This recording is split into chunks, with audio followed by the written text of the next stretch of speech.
This is Scotty. I'm here with Mila and Calum, and we want to talk about something that happened. If you guys were watching our social media, Mila, as we started summer and got out of school, decided she wanted to start a little business. So she made some cake pops. And how many cake pops did you make? Like 60. She made like 60 cake pops. So as you made these, you sacrificed going out to play with your friends. I saw you early in the morning making these cake pops. That's awesome. They looked absolutely beautiful and delicious. And then we made a reel and a social media post on Facebook and Instagram. How many cake pops did you sell by putting your product up on social media? 0. 0. Was there anybody interested? Yeah, the pharmacy wanted to buy some. The pharmacy. There was a girl who's one of my coaches. She's like, oh, she's in Texas. She's like, if I lived closer, I would buy one. So they made $0 from posting on social media. The next thing I wanted to share is like something changed today. You guys sold how many cake pops today? All 60. All 60 cake pops, and it's like not even noon yet. So they sold every ounce of product that they created today. So what changed? And there's someone new here that was not a part of making the cake pops. Yeah. What happened? What changed? I asked Calum if he could go around and sell them around the neighborhood. Okay. So Mila recruited a salesman. Calum, do you have experience in sales, really? Not really. Not really? Okay. So what did you do? How was the experience? Like, what was it like going out there? What did you do, actually? Like, how did you sell those cake pops? We knocked door to door and asked and told them the deals and how many they could get. Okay, what were the deals? Like, what did that sales look like? Did you introduce yourself? You just knocked or what?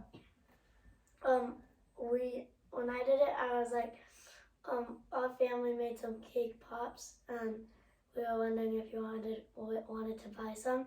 And then they asked like how many or how much, and I said $1 for one cake pop or $5 for 6 cake pops. Oh, cool. And so just by knocking doors, is that how you guys sold all of them, or was there anything else that worked? Just knocking. Just knocking?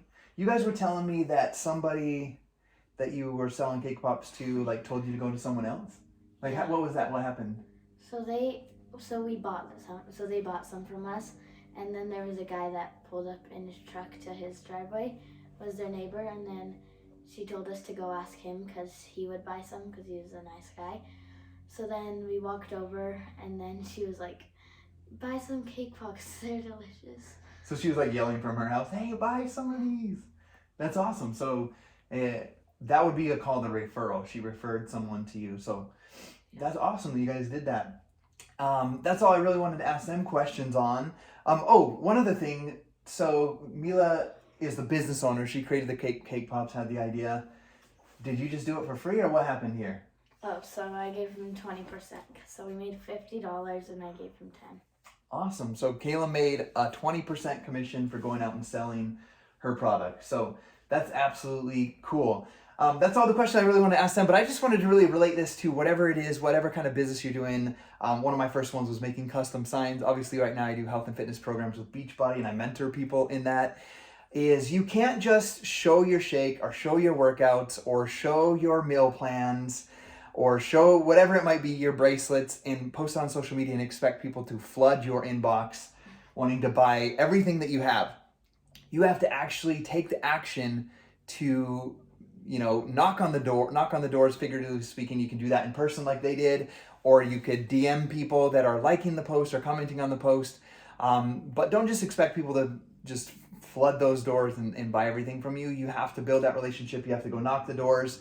You have to ask for referrals, like they had someone refer someone to them. You have to have somebody experience your product that loves it, and they can shout it from the rooftops like one of their customers did. They not only referred somebody, but then they're like, you gotta try these are delicious.